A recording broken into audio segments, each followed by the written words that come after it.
Student स्वागत है आप सभी का स्टैंड अप क्लासेस पर। तो स्टूडेंट आज के इस क्लास में हम लोग बात करेंगे एसएससी जीडी का जो मैथमेटिक्स का आपका प्रैक्टिस सेट आपका 4 है उसके बारे में बात करेंगे। तो स्टूडेंट चलिए हम लोग आज के क्लास को स्टार्ट करते हैं। इसमें देखिए टोटल 25 क्वेश्चन होंगे। 25 क्वेश्चन को हम लोग देखेंगे और उसको समझेंगे कि कैसे इस क्वेश्चन को सॉल्व किया जाएगा। और ये मुझ सब प्रैक्टिस सेट है, जितने भी चैप्टर आएंगे हर चैप्टर से आपका प्रैक्टिस सेट ये इसमें है। ठीक है, चलिए स्टूडेंट क्लास को स्टार्ट करते हैं। तो सबसे पहले पहला क्वेश्चन देखिए, पहला क्वेश्चन क्या दिया हुआ है। यदि x अनुपात y बराबर 6:5 और y अनुपात z बराबर 9:25 हो तो x अनुपात z का अनुपात कितना होगा, आपको ये बताना है। क्वेश्चन नंबर 1 है। देखिए बहुत ही बढ़िया क्वेश्चन, इसमें ये रेशियो एंड प्रपोर्शन से आपका क्वेश्चन, अनुपात समानुपात से एक क्वेश्चन है। बहुत ही बेहतरीन क्वेश्चन। देखिए एक्स वाई दिया है, वाई जेड दिया, पूछा क्या है एक्स जेड।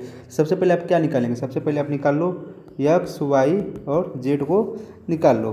ठीक है, तो चलिए हम लोग निकालते हैं एक्स वाई जेड को निकालते हैं। ठीक है, मैं आपको इसलिए टाइम नहीं देता हूँ। टाइम ना देने का रीज़न ये है कि इसमें टोटल 25 क्वेश्चन होंगे और 25 क्वेश्चन लगेंगे सॉल्व करने, तो आपका 1 से 1.5 घंटा लग जाएगा। इसलिए मैं आपका टाइम बर्बाद नहीं करना चाहता। जितना कम समय हो सके उतना कम समय में मैं आपका क्लास लेकर ख़त्म कर दूँ, जिससे आप जाकर खुद पढ़ सकें। ठीक है, तो देखिएगा एक्स वाई बराबर 6:5, वाई जेड बराबर 9:25। ठीक है, अब देखिएगा यहाँ से एक्स वाई जेड निकालिए, एक्स वाई जेड निकालिए। ठीक है, 9 छक्के 54, 5 9 45, 25 25 5 125। ठीक है, ये हो गया एक्स वाई जेड का। पूछा क्या है एक्स और जेड। एक्स का मान 54 और जेड का मान 125, यानी 54:125। ऑप्शन नंबर बी आपका क्या हो जाएगा, करेक्ट आंसर हो जाएगा। ठीक है, अब हम लोग बढ़ते हैं क्वेश्चन नंबर सेकंड की तरफ। क्वेश्चन नंबर सेकंड देखिएगा। यदि मनोज 486 रुपये में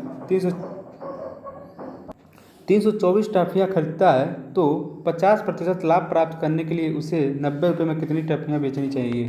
कह रहा है यदि मनोज 486 रुपये में 324 टॉफियाँ खरीद, कितना 486 रुपये में 324 टॉफी खरीदता है। ठीक है, उसे 50% लाभ पाना चाहता है। ठीक है, तो 90 रुपये में कितने टॉफी बेचेगा। तो 486 में 324, तो एक टॉफी का दाम 486/324। ठीक है, ये हुआ। अब कह रहा कितना लाभ चाहता है 50%। ठीक है, तो 100 + 50 यानी 150/100। ठीक है, यहाँ तक समझ में आया।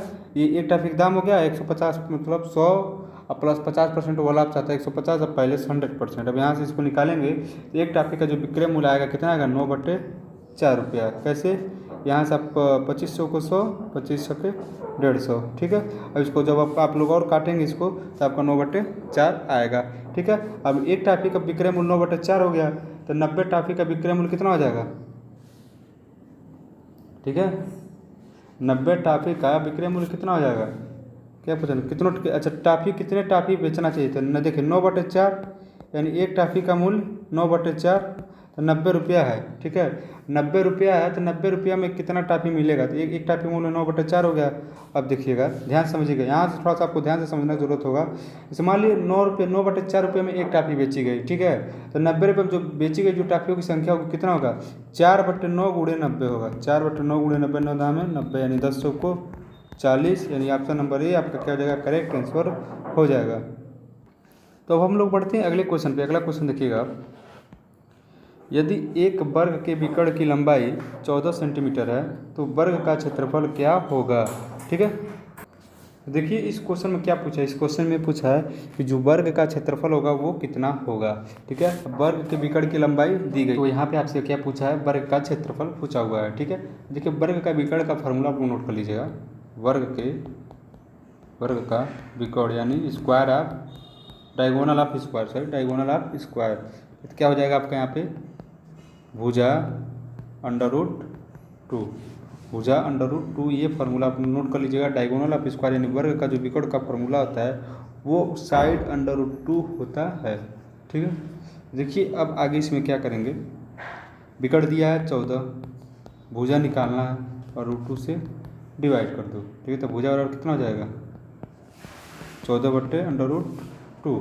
ठीक, अब वर्ग का क्षेत्रफल क्या होता है, वर्ग का क्षेत्रफल बराबर होता है भुजा का स्क्वायर। ये भी नोट कर लेना, वर्ग का क्षेत्रफल बराबर भुजा का स्क्वायर। तो इसका स्क्वायर कर दो, 14 का स्क्वायर कितना हो जाएगा 196/2, ये हो जाएगा 98 सेंटीमीटर स्क्वायर। तो ऑप्शन नंबर सी अब क्या हो जाएगा, करेक्ट आंसर हो जाएगा। अब हम लोग बढ़ते हैं क्वेश्चन नंबर 4 की तरफ देखिएगा ध्यान से। रवि, मनीष और नवीन अकेले किसी कार्य को क्रमशः 30 दिन, 15 दिन और 10 दिन में कर सकते हैं। वे साथ में कार्य प्रारंभ करते हैं, लेकिन कार्य आरंभ होने के बाद 2 दिन बाद रवि छोड़ देता है। 3 दिन बाद मनीष भी छोड़ देता है। शेष कार्य को नवीन कितने दिनों में पूरा करेगा। काफ़ी लंबा क्वेश्चन लग रहा है आपको, लेकिन इसको हम लोग थोड़ा इजी वे में सॉल्व करने की कोशिश करेंगे। थोड़ा ध्यान से देखिएगा। 30 दिन, 15 दिन और 10 दिन तीनों अकेले इतने दिन में कर सकते हैं। 30, ध्यान से देखिएगा आप लोग, 30, 15 और 10 तीनों अकेले इतने दिन में ये काम कर सकते हैं। ठीक है, तो 30 माने तो एलसीएम निकालेंगे तो 30 हो गया। ठीक है, अब ध्यान दीजिएगा, 30 से कंप्लीट हो गया और 2 15 दूना 30, ये 10 3 30।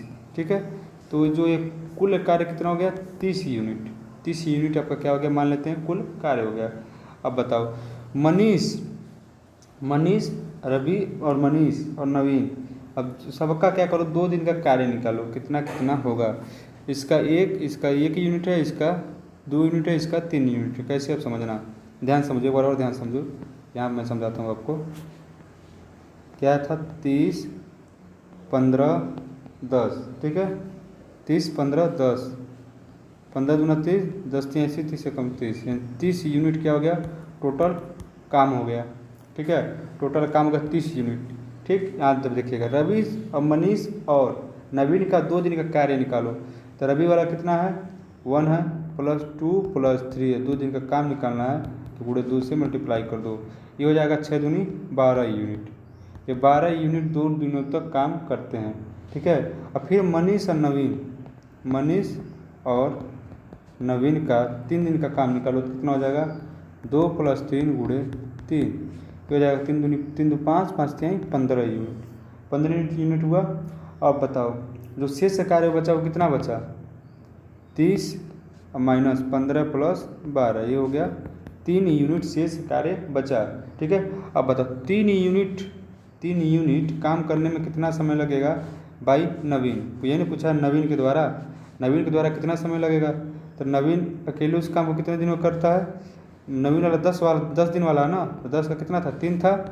अब बताओ काम कितना बचा, 3 यूनिट, उसे करना कितने दिन में है, ये पूछा था। दिन निकालने के लिए जो हमारे जैसे आया था यहाँ पर ना 30, 1 मिनट ये देखिएगा, 30 15 10 लिखे थे, तो यहाँ से 3 से मल्टीप्लाई किए थे, तो ये जो 3 है इससे हम लोग यहाँ से डिवाइड कर देंगे, 3 3 कट जाएगा। 1 दिन में वह उस कार्य को समाप्त कर देगा। तो ऑप्शन नंबर सी आपका क्या हो जाएगा, करेक्ट आंसर हो जाएगा।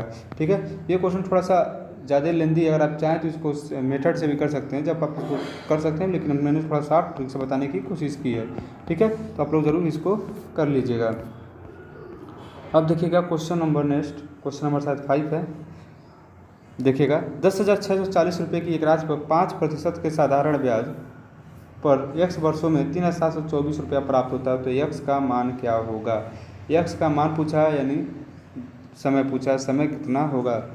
दिए क्या क्या दिया है, ब्याज दे दिया है, मूलधन दे दिया है, दर दे दिया है। तो समय निकालना सिंपल सी बात है, ब्याज गुणे 100, ब्याज कितना है 3,724 गुणे 100 बट्टे मूलधन गुणे दर। देखिएगा ये आपका बस 1 0 है, बटे गुणे दर बराबर कितना है, आपका समय के बराबर है।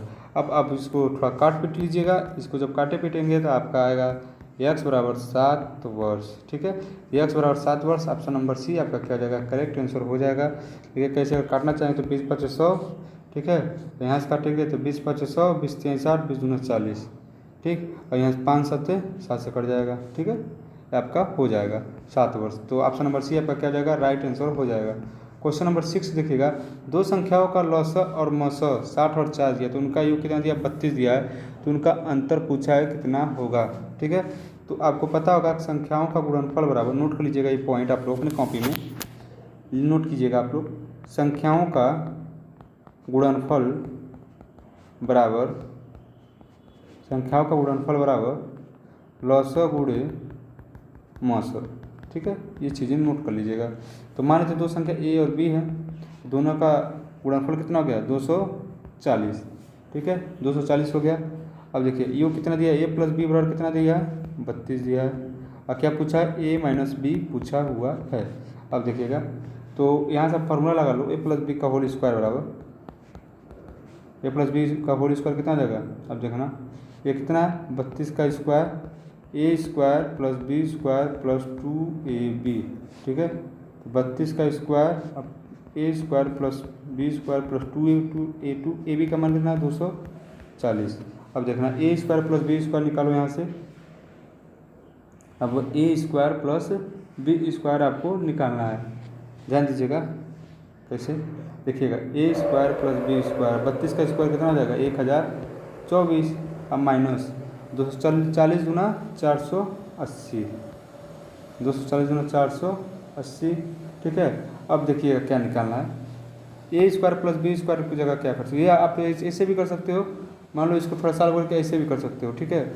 अब एक चीज़ और ध्यान देना, जैसे मान लो a square plus B square, अभी मैं यहाँ पे ऐसे बस लिखता हूँ a square plus B square plus 2ab बराबर 1024, ये लिखता हूँ, ठीक है। अब समझिएगा a square plus B square हमको निकालना क्या है, a माइनस बी, ये आपको 2ab अब माइनस 4ab कर सकते हो कि नहीं कर सकते हो, या तो आप बस ऐसे भी निकाल सकते हो, a square plus B square A B का मान रखोगे तो 1024 में से 480 घटा देना, जितना भी आएगा उसको फिर हम a माइनस बी का होल स्क्वायर के फॉर्मूले में रख के उसका अंडर रूट कर देंगे। जिस तरह प्रोसेस थोड़ा लंबा हो जाएगा, यहाँ से हम लोग करते हैं इसको।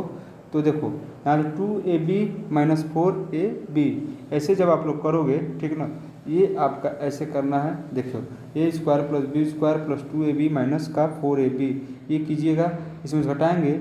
अब ध्यान दीजिएगा माइनस का 4ab है तो माइनस 4240, अब आपका हो जाएगा a square plus B square, अब a square plus B square minus 4ab।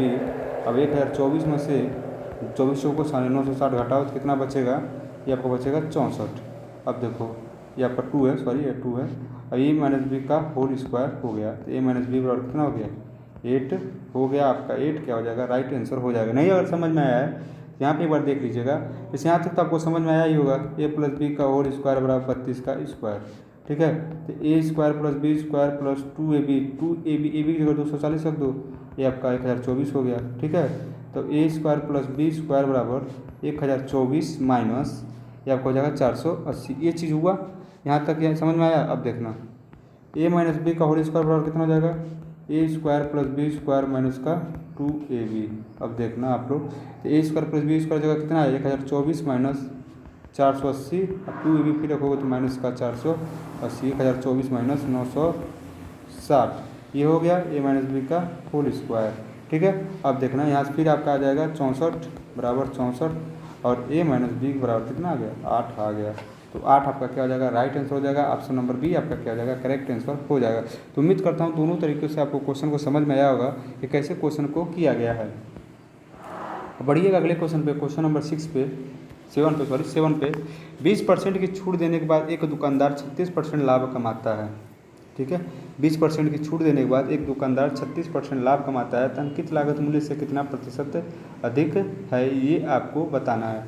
तो देखिए ऐसे क्वेश्चन करेंगे, कैसे करेंगे देख लीजिएगा। मान लें तो उसका क्रय मूल्य कितना दिया है, x दिया है, तो अंकित को मान लीजिए हम ये लिखता हूँ a गुणे, अब मान लीजिए 20% छूट दे दिया तो 80/100, ठीक है। अब क्रय मूल्य कितना माने हैं उसका x गुणे, कितना लाभ हो रहा है 36 यानी 136/100, ये चीज़ हुआ। अब देखो क्या करना है आपको, ये 136 x/, देखो यहाँ से ये 100 कैंसिल हो जाएगा, ठीक है, ये 100 कैंसिल हो जाएगा। तो a बराबर आप लोग क्या लिख सकते हो 136 x/80, यानी अंकित मूल्य बराबर 136 x/80 लिख सकते हो, ठीक है। अब देखो यहाँ से क्या करोगे, अब आप 8 से काटो, ठीक है, ये आपका 17, ठीक है, 17/10, 17 x/10, ये आपका अंकित मूल्य आ गया, 17 x/10 हो गया। अब देखो क्या निकालना है आपको, परसेंटेज निकालना है, कितना प्रतिशत वो अधिक है। तो 17x क्या आपका क्रय मूल्य है बटे 10 माइनस x इंटू 100, ये आपका हो जाएगा 10 यानी 7x/10/x इंटू 100, ठीक है। अब यहाँ से 10x मल्टीप्लाई हो जाएगा, x कैंसिल हो जाएगा, 7/10 यानी 10 दाम में 100, 10 7 70% ये क्या है अधिक है। तो ऑप्शन नंबर डी आपका क्या हो जाएगा, राइट आंसर हो जाएगा, ठीक है। तो हम लोग बढ़ते हैं अगले क्वेश्चन पे। अगला क्वेश्चन देखिएगा, नीचे दिया गया बार चार्ट में मिठाइयों की 7 अलग अलग किस्मों S1, S2, S3, S4, S5 and S6 and S7 को बनाने में उपयोग की जाने वाली चीनी की मात्रा को दर्शाता है, जो मिठाई के कुल वजन के प्रतिशत के रूप में दिखाई गई है। ठीक है, तो ये आपका टोटल दिया है। क्या मिठाई S3 में कुल वजन कितना है? 450 किलोग्राम है। तो मिठाई S3 में उपयोग की जाने वाली चीनी की मात्रा क्या है? 450 दिया है। ये आपका S3 है। S3 में कितना परसेंट यूज हुआ है? 16%। तो 450 का 16% निकाल दो, आपका आंसर आ जाएगा 450 × 16/100। 5 × 10, 5 × 9 45, 2/16, 9/72 kg, 72 kilogram. Option number A आपका क्या आ जाएगा? करेक्ट आंसर हो जाएगा। इस ऐसे क्वेश्चन बस आपको थोड़ा सा ग्राफ अच्छे से देखने आना चाहिए, तभी आपका आंसर आएगा। ठीक है, अब हम लोग बढ़ते हैं क्वेश्चन नंबर 9 पे। ये क्वेश्चन मैंने आपको इसी तरह का क्वेश्चन कराया था, ऐसा क्वेश्चन मैं करा चुका हूँ, तो आप लोग इसको एक बार करिएगा, बताइएगा इसका आंसर कितना आया। ठीक है, मैं वो क्वेश्चन पढ़ दे रहा हूँ, आप लोग इसको कीजिएगा। मैंने ऐसा क्वेश्चन आपको करा दिया है। ठीक है, एक वर्ग तथा एक वृत्त का परिमाप समान है। यदि वृत्त का क्षेत्रफल 2464 सेंटीमीटर स्क्वायर है तो वर्ग का क्षेत्रफल क्या होगा? ऐसा क्वेश्चन मैंने कराया, पिछले ही क्लास में कराया था। तो आप लोग इसका आंसर कमेंट करके बताइएगा क्वेश्चन नंबर 9 का कितना आएगा। ठीक है, आप लोग इसको सॉल्व कीजिएगा, आपके लिए होमवर्क के रूप में रहेगा। ठीक है, अब पढ़ते हैं क्वेश्चन नंबर 10 पे, बताइएगा। ठीक है, ये थोड़ा सा चलो नीचे आ जाओ। हाँ, देखिएगा, पीयूष 8 किलोमीटर प्रति घंटे की गति से चल रहा है। ठीक है, और वह हर तीसरे किलोमीटर के अंत में आराम करने के लिए 5 मिनट रुकता है। तो पीयूष द्वारा 56 किलोमीटर की दूरी तय करने में कितना समय लगेगा? ठीक है, 56 किलोमीटर दूरी ठीक चलता है, हर 3 किलोमीटर के अंत में रुकता है। हर 3 किलोमीटर को अंत में कितना रुकेगा? 18 बार रुकेगा। 18 तीन क्या होता है? 54। 18 बार रुका, 18 बार रुकता है, 5 मिनट रुकता है हर बार। तो 18 × 5 = 90 मिनट, यानी 90 मिनट वो क्या कर देता है? रुक जाता है। 90 मिनट वो सिर्फ क्या करता है? विश्राम करता है। ठीक है, अब बताओ 56 किलोमीटर दूरी तय करने में कितना समय लगा? पहले निकालो। 56 स्पीड कितना दिया है? स्पीड आपका दिया है 8, यानी 7 घंटा। ठीक है, 7 घंटा अब प्लस 90 मिनट, ये कितना हो गया? 8 घंटा 30 मिनट। ऑप्शन नंबर डी आपका क्या हो जाएगा? राइट आंसर हो जाएगा। देखिएगा इससे क्वेश्चन को कैसे सॉल्व करेंगे। जैसे मान लीजिए दिया 8 किलोमीटर प्रति घंटे गति से चल रहा है, हर 3 किलोमीटर का अंत पर रुकता है 5 मिनट के लिए। तो हर 3 किलोमीटर का अंत पर रुकता है, तो 56 किलोमीटर दूरी है, तो 56 में कितना बार 3 किलोमीटर आएगा? यानी 18 बार आएगा। ठीक है, 18 बार आएगा, और 2 किलोमीटर बचेगा, लेकिन 18 बार आएगा। 90 मिनट वो रुक जाता है, रेस्ट कर लेता है। ठीक है, उसको ये देखना है आपको, जैसे पीयूष द्वारा जो कितना स्पीड से चला जा रहा है, 56 किलोमीटर कितना घंटा में वो कवर कर लेगा? 56 किलोमीटर और 7 घंटा में कवर कर रहा है, और प्लस 1.5 घंटा वो रुक रहा था, यानी 8.5 घंटा। ऑप्शन नंबर डी आपका क्या हो जाएगा? राइट आंसर हो जाएगा। क्वेश्चन दिखने में बस बड़ा था, लेकिन थोड़ा ईजी था। ठीक है, अब देखिएगा, यदि किसी वस्तु का क्रय मूल्य वस्तु के विक्रय मूल्य से 30% कम है, कितना? 30% कम है, तो लाभ प्रतिशत क्या होगा? तो लाभ प्रतिशत पूछा है, क्या है? विक्रय मूल्य से 30% कम है। तो मान लेते हैं विक्रय मूल्य उसका कितना है? 100 है। क्रय मूल्य तब कितना हो जाएगा? 70 हो जाएगा, क्योंकि विक्रय मूल्य से क्रय मूल्य क्या है? 30% कम है। ठीक है, तो 70। अब बताओ लाभ, तब लाभ कितना हो गया? 30 बटे क्रय मूल्य कितना दिया? 70 × 100। इसको जब सॉल्व करोगे आप लोग, तो आपका आ जाएगा 300/7, यानी 42.86%। यानी ऑप्शन नंबर डी आपका क्या हो जाएगा? करेक्ट आंसर हो जाएगा। ठीक है, अब देखना, ये क्वेश्चन बढ़िया क्वेश्चन है ये। एक गोलाकार सिलेंडर की ऊंचाई कितनी दी हुई है? 16 सेंटीमीटर, यानी एच बराबर कितना दे दिया? 16 सेंटीमीटर। यदि इसके आधार पर व्यास 3.5 सेंटीमीटर, 3.5 सेंटीमीटर, यानी 2r, व्यास क्या होता है? त्रिज्या का 2 गुना। ठीक है, 3.5 सेंटीमीटर। तो आर यहाँ से कितना आ जाएगा? आर आ जाएगा आपका 1.75 सेंटीमीटर। आर आ गया। एच 16 सेंटीमीटर, एच आपका 16 सेंटीमीटर, आर आपका 1.575 सेंटीमीटर। ठीक है, अब क्या पूछा है? तो सिलेंडर का आयतन कितना होगा, ये पूछा है। एच आर दे दिया है, तो सिलेंडर का आयतन बराबर क्या होता है? याद कर लीजिए, वॉल्यूम ऑफ सिलेंडर बराबर क्या होता है? πr² H. क्या होता है? आयतन किसका? सिलेंडर का। ठीक है, सिलेंडर का आयतन बराबर फॉर्मूला होता है πr² एच। ये चीज़ आप अपने कॉपी में नोट कर लीजिए। अब देखिए, पाई का मान कितना होता है? 22/7। आर कितना आया? 1.75 × 1.75, और एच दिया है 16। ठीक है। अब इसको जब आप लोग सॉल्व करेंगे तो टोटल आपका आ जाएगा 154 centimetre cube. Option number D आपका क्या हो जाएगा, करेक्ट आंसर हो जाएगा। तो जो भी फार्मूला वगैरह होगा मेंसुरेशन का आप लोग थोड़ा याद कर लीजिएगा, उसको जो भी मैं बताऊंगा प्रैक्टिस सेट में कराऊंगा उसको लिखते जाइएगा, हाँ ये फार्मूला होता है। ठीक है, अब हम लोग बढ़ते हैं क्वेश्चन नंबर 14 पे, सॉरी 13 पे, क्वेश्चन नंबर 13 पे। यह क्वेश्चन नंबर 13 है आपका। पुनीत 60 किलोमीटर प्रति घंटे की गति से अपने कार्यालय जाता है और 90 किलोमीटर प्रति घंटे की स्पीड से वापस आता है। तो औसत गति पूछा है, सिंपल सा है, मैंने आपको करा दिया है। 2ab औसत चाल बराबर 2ab by A plus B. तो क्या करना है आपको, 2 × 60 × 90 बटे 60 प्लस 90।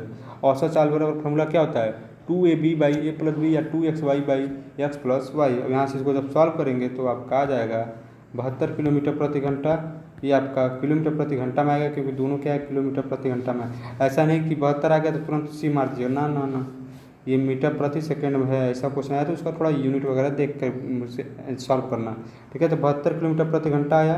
अब 72 किलोमीटर प्रति घंटा को हम क्या करेंगे, मीटर प्रति सेकंड में चेंज करेंगे, किससे, 5/18 से। 18 चौको क्या होगा 72, 5 चौको 20 मीटर प्रति सेकंड। ऑप्शन नंबर ए आपका क्या हो जाएगा, करेक्ट आंसर हो जाएगा। तो क्वेश्चन नंबर 13 का ऑप्शन नंबर ए आपका क्या हो जाएगा, करेक्ट आंसर हो जाएगा। अब देखिएगा अगला क्वेश्चन, क्वेश्चन नंबर 14 का। यदि ए बी से 25% कम है तो 2b माइनस ए बाई ए का मान क्या होगा। ठीक है, 2b माइनस ए बाई ए का मान क्या होगा।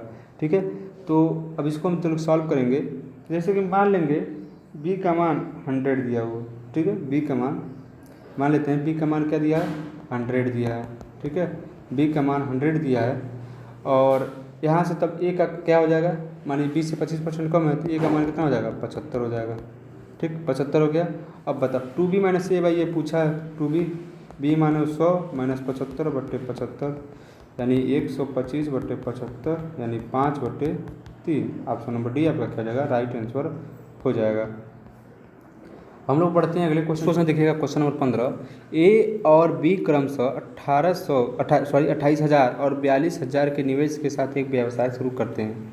ए 8 माह के लिए तथा बी 1 वर्ष के लिए निवेश करता है। ठीक है, ध्यान सुनिएगा, ए 8 महीने के लिए, बी 1 वर्ष के लिए निवेश करता है। यदि वर्ष के अंत में कुल लाभ कितना है, 2,125 रुपये है, सॉरी 21,125 रुपये है, तो बी का कितना हिस्सा होगा।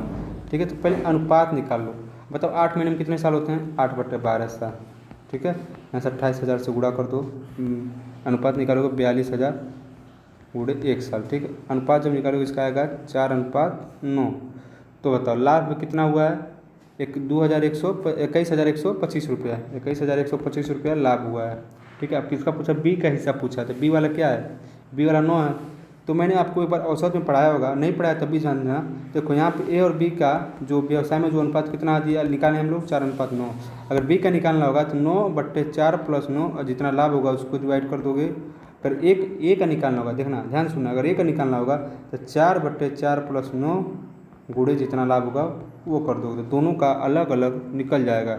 यहाँ से जब इसको आप लोग सॉल्व करोगे 9/4 + 9 यानी 4 + 9 कितना हो जाएगा 13, 9/13 गुणे 21,125 पर जब इसको सॉल्व करोगे आएगा 14,625। आपका क्या जाएगा, करेक्ट आंसर हो जाएगा। ऑप्शन नंबर ए आपका राइट आंसर हो जाएगा।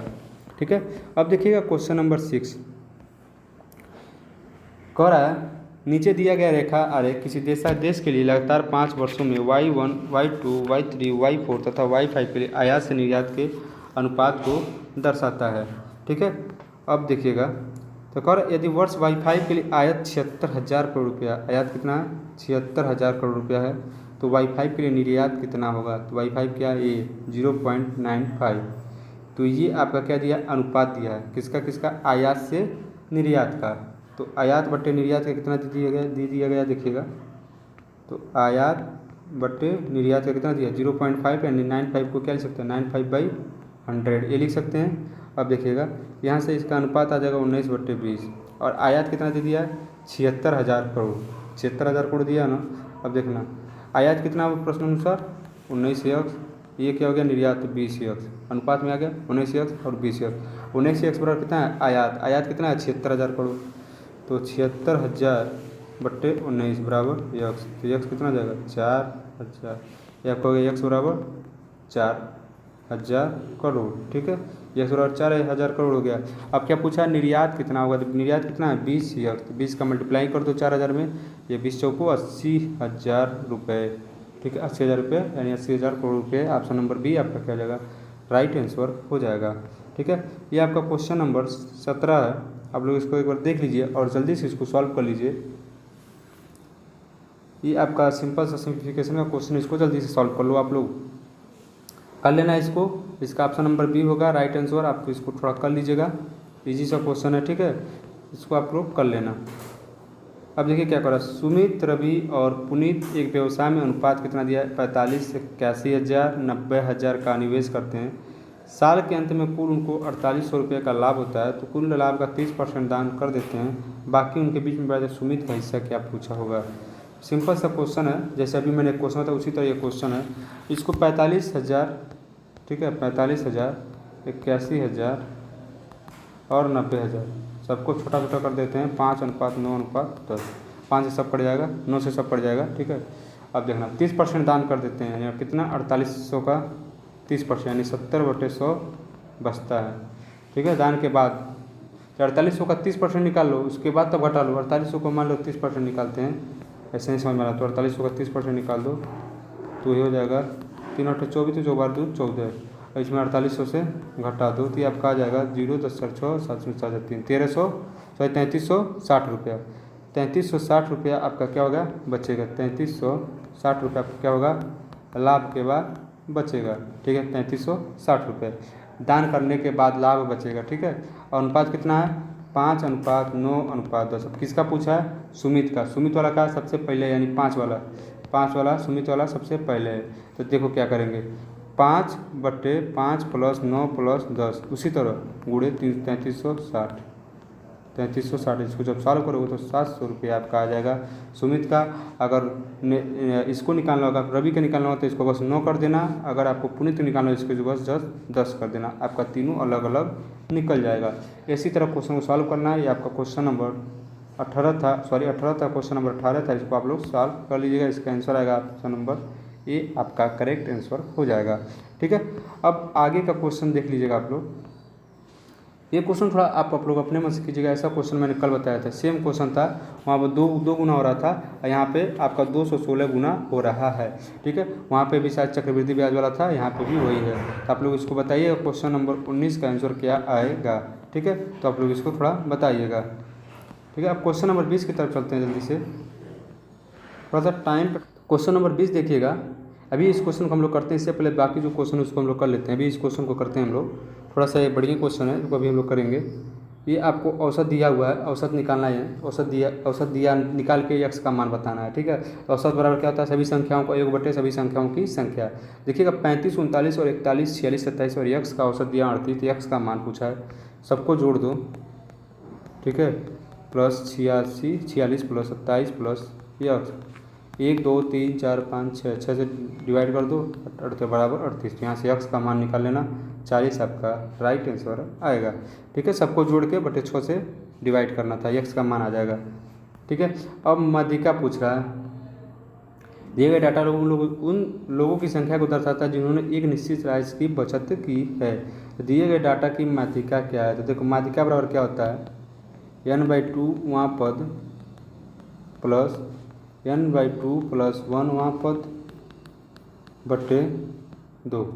ये आपका क्या होता है, माध्यिका का फार्मूला होता है। ठीक है, और सबसे पहले क्या करेंगे, जो भी दिया होगा उसको हम लोग क्या करेंगे, हम लोग एक ऑर्डर में लिख लेंगे कि मतलब किस ऑर्डर में दिया गया। जैसे मान लो, अब देखो व्यक्तियों की संख्या 5 को 1 बार लिखना, 15 को 3 बार लिखना, 20 को 4 बार लिखना पड़ेगा, 25 को 2 बार, 30 को 1 बार, 35 को 1 बार, 40 को 2 बार। ठीक है, ऐसे लिखना है। और सबको क्या लिखेंगे, आरोही क्रम में, यानी बढ़ते हुए क्रम में लिखेंगे।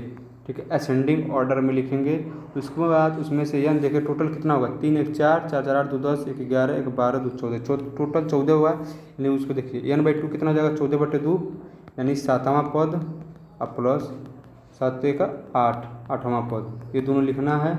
और बट्टे 2 7वां पद जब आप लोग ऐसे लिखेंगे, 15 3 बार आप लिखेंगे, सॉरी ये आपका मतलब पहले 5 है, 5 फिर 15 3 बार, फिर 20 ये 20, 3 3 6 एक साथ, तो इससे ही होगा 20 20, यानी 20 ये हो गया। अब प्लस फिर एक बार 20/2, 20 20 40/2 यानी 20 आपका क्या हो जाएगा, माध्यिका हो जाएगी। तो माध्यिका आपका निकाल लीजिएगा। फार्मूला मैंने बता दिया क्या होगा, माध्यिका बराबर n/2 वहाँ पद प्लस n/2 + 1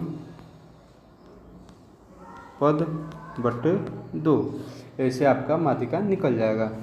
ठीक है, तो ये भी क्वेश्चन मैंने कराया था। ठीक है, क्वेश्चन नंबर 23, ये भी क्वेश्चन मैंने आपको कराया था। n1 n2 n3 n4 n5 और n6 का मान औसत है, तो प्रत्येक संख्या में से घटाना था। तो इसमें क्या करेंगे, 5 घटाएंगे प्रत्येक संख्या में से, n1 - 5, सबको अलग अलग फिर आपको जोड़ना होगा। सबको जोड़ के टोटल 6 से डिवाइड कीजिएगा, जो भी ए का मान आएगा वो a-5 आएगा, लास्ट में a-5 आएगा। ऑप्शन नंबर आपका डी होगा। मैं एक बार कर देता हूँ, देखिएगा ध्यान से। सब में से 5 घटाइएगा। जैसे मान लीजिए पहले औसत निकाल लो, n1 + n2 + n3 + n4 + n5 + n6/6, ये आपको ए से डिनोट कर देते हैं। 6a बराबर क्या हो गया, n1 n2 n3 n4 n5 n6 सब प्लस में है। n1 + n2 + n3 + n4 + n5 + n6, ये आपका आ गया टोटल, आपका औसत आ गया। अब क्या पूछा, प्रत्येक संख्या में से 5 घटा दिया जाता है तो नया औसत क्या होगा, ये आपसे पूछा है। ठीक है, तो जब नया औसत 5 घटाओ सब में से, तो n1 - 5 करो, फिर n2 - 5 करो, फिर n3 - 5 करो, n4 - 5 करो, and now n5 - 6 and n6 sorry ये 5 होगा, 5 n6 - 5। जब सबको जोड़ोगे तो सब ये तो जुड़ जाएगा। अब बचेगा 5 छक्के 30 बचेगा, यानी 6। अब देखिएगा क्या आएगा, n1 + n2 + n3 + n4 + नया औसत निकालना, n5 + n6। अब देखिए जो है आपका 5 है, जो -5 किए तो उसको माइनस के साथ -30 लिख लेंगे। अब बटे आपका हो जाएगा ये 6। इसकी जगह हम लोग क्या रख सकते हैं, इसकी जगह हम लोग 6a रख सकते हैं, यानी 6a - 30/6, यानी a। अब बताइए यहाँ 6 कॉमन कर लेंगे तो a - 5 बचेगा। तो ऑप्शन नंबर डी आपका क्या हो जाएगा, राइट आंसर हो जाएगा। ठीक है, अब क्वेश्चन नंबर आप 24 देख लीजिएगा। इसमें क्या कहा है, 5 वर्षों में y1 y2 y3 y4 and y5 के लिए आयात से निर्यात का अनुपात दर्शाया है। क्या पूछा है, कौन सा कथन सत्य है, कौन सा कथन सत्य है, यही पूछा है। तो y3 का निर्यात वर्ष y2 के निर्यात से अधिक है। y3 का क्या पूछा है, देखिए इसमें अभी कुछ दिया नहीं है, बस अनुपात दिया है। ठीक है, तो अनुपात के थ्रू हम लोग नहीं निकाल सकते हैं कि कौन से अधिक है। सिर्फ अनुपात के थ्रू नहीं निकाल, किसी का मान दिया होता तो उसका वैल्यू निकाल के हम लोग निकाल सकते थे। तो ये आपका सी आपका राइट आंसर, आंकड़े पर्याप्त नहीं हैं। ठीक है, तो ये चीज़ें थोड़ा ध्यान से देखिए, बस अनुपात दिया है, अनुपात के थ्रू हम टोटली एग्जैक्ट वैल्यू नहीं निकाल पाएंगे, एग्जैक्ट वैल्यू नहीं निकाल पाएंगे कैसे, कितना अनुपात कितना दिया हुआ है, बस अनुपात दर्शा रहा है। और इसमें पूछा है y3 निर्यात वर्ष y2 के निर्यात से अधिक है, y3 का आयात दिए गए 5 वर्षों से सर्वाधिक, ये सब नहीं निकाल पाएंगे, सिर्फ आप अनुपात समानुपात के रेशियो से। ठीक है, तो आंकड़े पर्याप्त नहीं है। ऑप्शन नंबर सी आपका राइट आंसर हो जाएगा। क्वेश्चन नंबर 25 आप लोग कर लीजिएगा, इसका आंसर आपका सी आएगा, -23/2। ठीक है, इस ये सब सिंप्लीफिकेशन का क्वेश्चन था, आप लोग कर लीजिएगा। बचा पे क्वेश्चन नंबर 24, क्वेश्चन नंबर 20, उसको मैं कल करा दूंगा। ठीक है, अभी तक आप लोग 24 क्वेश्चन हो चुका है। जो भी क्वेश्चन मैंने आपको दिया होमवर्क कर लीजिएगा, स्क्रीनशॉट लेके कर लीजिएगा। ठीक है, तो वहाँ से आप लोग उसको कर लीजिएगा। ठीक है, इसमें आप क्वेश्चन नंबर 25 को एक बार स्क्रीनशॉट ले लीजिएगा, थोड़ा जल्दी मैंने हटा दिया इसको, जल्दी से स्क्रीनशॉट ले लो इसको। इसका आंसर मैंने बता दिया, C - 23/2 आएगा। सॉल्व कर लेना कॉपी में अपने, बाकी आपका सभी क्वेश्चन हो गए। एक क्वेश्चन 20 नंबर का क्वेश्चन आपका छूटा हुआ है, बाकी सब क्वेश्चन मैंने करा दिया है। ठीक है स्टूडेंट, तो कोई भी प्रॉब्लम हो, कोई भी दिक्कत हो, एग्जाम से रिलेटेड अगर आपको कोई भी दिक्कत हो, सिलेबस से लेकर दिक्कत हो, आप कुछ समझ जानना चाहते हैं तो आप लोग ज़रूर कमेंट कीजिएगा। मैक्सिमम स्टूडेंट कह रहे थे, कल मैं कमेंट पढ़ रहा था तो कह रहे थे सर बहुत लोग, सर हिंदी का क्लास क्या चलाना है आपको, में उसमें समास आएगा नहीं, संधि विच्छेद आएगा नहीं, आपको बस क्या आएगा, याद कर लीजिएगा, मुहावरा, लोकोक्तियाँ, विलोम, वर्तनी, शुद्ध अशुद्ध।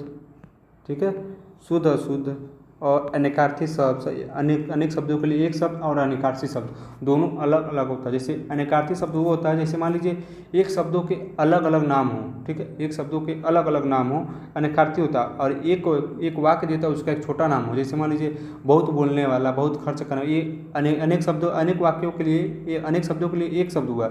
और ये होगा अनेकार्थ शब्द, एक शब्द का अनेक शब्द होना चाहिए। तो ये इसको एक आता है अनेकार्थ शब्द, एक होता है अनेक शब्दों के लिए एक शब्द। ये दोनों चीज़ आपको पढ़ना है, मुहावरा, लुटिया पढ़ना, विलोम, वर्तनी पढ़ना है, शुद्ध अशुद्ध पढ़ना है, और गद्यांश से रिलेटेड जो भी क्वेश्चन आएगा वो पढ़ लीजिएगा।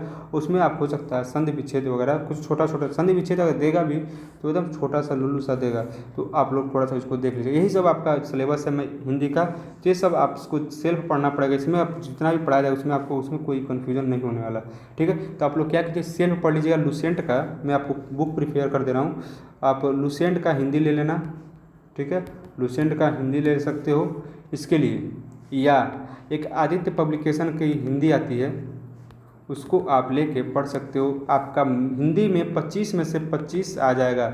और जो स्टूडेंट इंग्लिश लैंग्वेज को प्रीफर करेंगे तो वो सर तो पढ़ाएंगे ही, लैंग्वेज सर पढ़ाएंगे, और प्लस अपने मन से लुसेंट का ही इंग्लिश लेके प्रैक्टिस कर सकते हो या उसको पढ़ सकते हो, ठीक है। बाकी उसमें इतना हार्ड नहीं पूछता है, लेकिन क्योंकि यूपी और बिहार के लड़के maximum student, UP and Bihar के मैक्सिमम स्टूडेंट हिंदी ज़्यादा पसंद करेंगे, क्योंकि उनको हिंदी बहुत अच्छा लगता है। ऐसा नहीं है इंग्लिश तेज नहीं तो होता है, लेकिन वो हिंदी, इंग्लिश से ज़्यादा हिंदी को प्रीफर करेंगे। क्योंकि मैं भी तो यही कहूँगा कि जो भी स्टूडेंट है अगर उसको इंग्लिश से आता भी है फिर भी मैं कहूँगा अगर उसको हिंदी एक बार पढ़ के देखा, अगर हिंदी समझ में आता है तो हिंदी करना, क्योंकि हिंदी में आपके 25 में से 25 मार्क्स आराम से आ जाएंगे, ठीक है। तो आप थोड़ा इसको देख सकते हैं, जिसका वैकअप वगैरह ठीक हो तो इंग्लिश कर सकता है। वैकअप ठीक होना चाहिए, क्योंकि उसमें सब मैक्सिमम सिनोनिम्स एंटोनिम्स पूछेंगे, आइटम फ्रेजेस पूछे जाएंगे इंग्लिश में। ये मत सोचना direct indirect narration active passive ये सब कुछ नहीं आएगा, पहले बता दे रहा हूँ। इंग्लिश में सब ऐसा कुछ नहीं आने वाला, बस आपके ये आपके लिए आएगा बस सिंपल सा item phrases, one word substitution, और आपका सिनोनिम्स एंटोनिम्स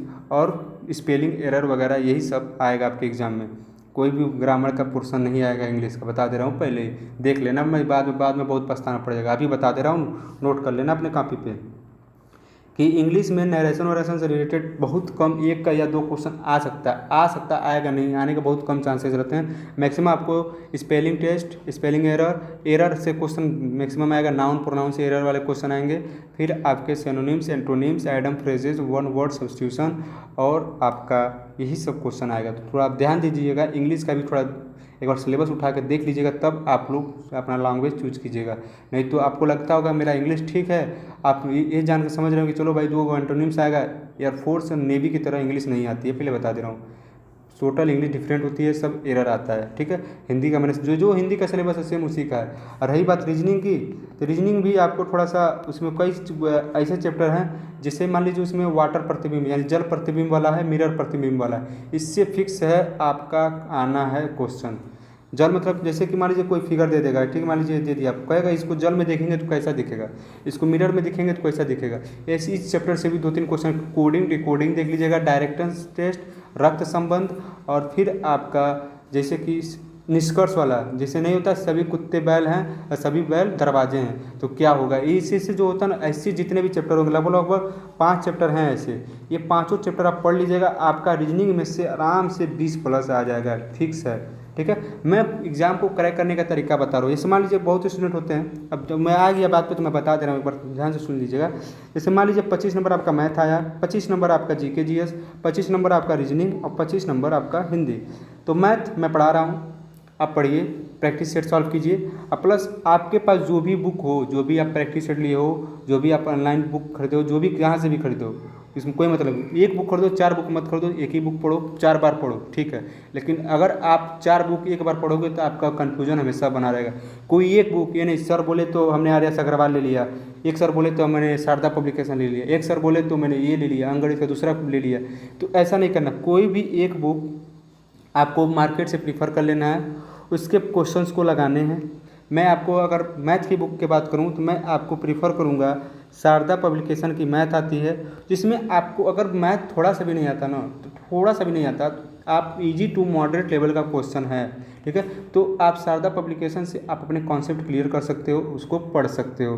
तो शारदा पब्लिकेशन आपके लिए बेस्ट है, आप एक बार उसको देख सकते हो। पहले आप चाहो तो उसका ऐप भी आता है, एप्लीकेशन प्ले स्टोर से डाउनलोड करके एक बार बुक को देख लो, समझ में आए तो जाके बुक ले लेना। तो मैथ का आपके लिए ये हो गया। प्लस मैं जो प्रैक्टिस करा रहा हूँ प्रैक्टिस करो, और प्लस ये मैथ का बुक को सॉल्व करो। इसके अलावा आपको मैथ में कुछ नहीं करना, बस ये करना है। ऑनलाइन अगर टेक्स्ट बुक वगैरह का लिए हो तो उसको सॉल्व कर सकते हो। ये हो गया आपके मैथ का। मैथ में यही करना है, 25 में से आपके 25 आराम से आ जाएंगे। और जो मैं करा रहा हूँ सब प्रीवियस ईयर का पेपर है, इससे आपको पता चल जाएगा किस लेवल का क्वेश्चन आ रहा है। तो आप उसी लेवल के बुक में से क्वेश्चन को सॉल्व करोगे, ना कि पूरा बुक सॉल्व करोगे। पूरा बुक सॉल्व नहीं करना है, उसी लेवल के बस क्वेश्चन को सॉल्व करना है और कुछ नहीं करना है। अब देखो बचा आपका हिंदी। हिंदी मैंने बता दिया कैसे पढ़ना है, पब्लिकेशन भी बता दिया। लुसेंट और आदित्य पब्लिकेशन का कोई एक बुक ले सकते हो, उसको अच्छे से पढ़ना वगैरह। आप ऑनलाइन टेस्ट वगैरह या जो भी होगा प्रैक्टिस से सॉल्व कर लो, हो जाएगा यार। हिंदी में बचा दो, कुछ दिक्कत नहीं होगा। लुसेंट और या अब तुम ये पढ़ लेते हो तो आपके लिए बेस्ट है। रही बात रीजनिंग की, रीजनिंग के लिए कई बुक आती है। एक अरिहंत का आता है, एक के पी सिंह का आता है। ये सब 2-3 बुक होती हैं जो आती हैं। अरिहंत और के पी सिंह का आपका रीजनिंग के लिए आता है। और प्लस जो सर कराएंगे, जो भी सर रीजनिंग में कराएंगे, ठीक है ना, जो भी सर रीजनिंग में कराएंगे वो तो करना ही है आपको। आपको प्रैक्टिस सेट वहाँ से मिल जाएगा, यहाँ से आपको प्रैक्टिस सेट मिल जाएगा, प्लस सर समझा देंगे। सर आपको मान लीजिए 45 मिनट पढ़ाते हैं, 45 से 50 मिनट पढ़ाते हैं। 1 घंटा का आपका रीजनिंग का क्लास हो गया। बाकी जो भी क्लास होगा आप अपने मन से, जो भी बुक रहेगा आप अपने मन से लेके जो भी सर टॉपिक पढ़ाएंगे, जो भी सर क्वेश्चन कराएंगे, उसको एक बार रिवाइज कीजिएगा।